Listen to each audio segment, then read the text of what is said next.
নয় নম্বর, আল এরাজ আন দীনিল্লাহ, স্থায়ী জাহান্নামী হবে এমন ব্যক্তি, যেই ব্যক্তি আল্লাহর দিন থেকে এমন বিমুখ হয়ে থাকলো, 60 বছর 70 বছর বাঁচলো, জীবনে ইসলাম ধর্মের কথা চিন্তা করলো না, অথচ মুসলিম ঘরে জন্ম নিয়েছে, লায়াতা আল্লাহ শিখলো না, আমলও করলো না, জীবনে একটা সেজদা করে না, জুমা না, ঈদ পড়েছে, হয়তো ঈদ পড়েছে, জুমা পড়েনি, এক ওয়াক্ত নামাজ পড়েনি, আর রোজাও রাখেনি, হজও করেনি, যাকাতও দেয়নি, কোনো ইবাদত বন্দেগী নেই, জীবনে ইসলামের কিছু শিখেন, সূরা ফাতিহা মুখস্থ করেনি, আত্মাহাত মুখস্থ করেনি, জীবনে ইসলাম শিখেনি, সেই ব্যক্তি স্থায়ী জাহান্নামী হবে। এই নয় যে জন্মসূত্রে মুসলিম জান্নাত চলে যাবে, এত সহজ নয়, একে মুসলিম বলে না। মুসলিম হইলে আর এলমের সাথে ইমান, হ্যাঁ, সঠিক জিনিস শিখে সঠিক ইমান, সঠিক বিশ্বাস, আর তারপরে আমল, জি, এটা লাগবে কমপক্ষে। দাওয়াতের ময়দানে না, ও যদি যেতে পারেন, কাউকে ডাকতে পারলেন না ইসলামের দিকে, কিন্তু নিজে আমল করতে হবে কমপক্ষে, জি।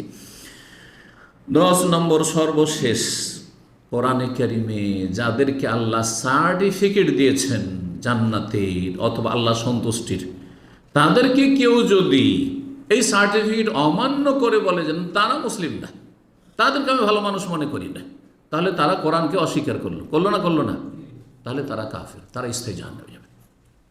যেমন আল্লাহ বলছেন, ওয়াস-সাবিকুনা আল-আউয়ালুনা মিনাল মুহাজিরিনা ওয়াল আনসার, মুহাজির আনসার, হ্যাঁ, ওয়াল্লাযিনা ইত্তাবাউ বিইহসান, যারা নিষ্ঠার সাথে তাদের অনুসরণ করবে কিয়ামত পর্যন্ত, রাদিয়াল্লাহু আনহুম, আল্লাহ তাদের রাজি, ওয়া রাদু আনহু, আর তাদের রাজি।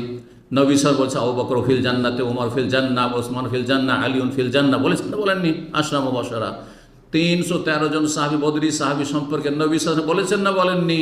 ইমালু মা শি'তুম কাদ গাফারতু লাকুম, আল্লাহ বলছেন, হে আমার বদরি সাহাবীরা শোনো, 313 জন তোমাদের সম্পর্কে আল্লাহ বলছেন 7 আসমানের ওপর থেকে, আরশ আজিম থেকে, তোমরা যা আমল করবে করো, এরপরে বদরের যুদ্ধের পরে তোমাদেরকে মাফ করে দিলাম, সুবহানাল্লাহ। তারপরে বলছে যে সারা বিশ্বের মধ্যে সবচেয়ে নিকৃষ্ট নাকি সাহাবায়ে কেরাম, নাউজুবিল্লাহ।